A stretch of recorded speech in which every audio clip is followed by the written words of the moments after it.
এ আমির খান বাগদে আছে, আমির খান বাগদে আছে। আজকে ওমানে দেখো অবস্থা, ওমানের অবস্থা মানে সব বালু বালু উঠতেছে, বাতাস নাই কিছু নাই, তারপরে বালু উঠতেছে, বালু উঠতে উঠতে সব অন্ধকার হয়ে গেছে, এই অবস্থা। তো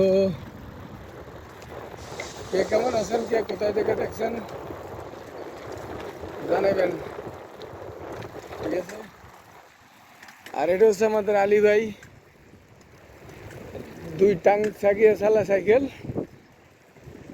একেবারে অন্ধকার। এই বাঙালি একটু সময় সুযোগ পাইছি, ছুটি পাইছি, তো আর ফুটবল খেলতেছে।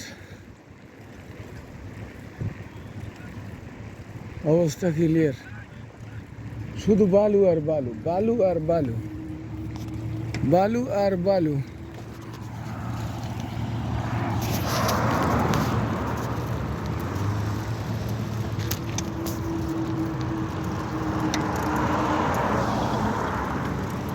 বালু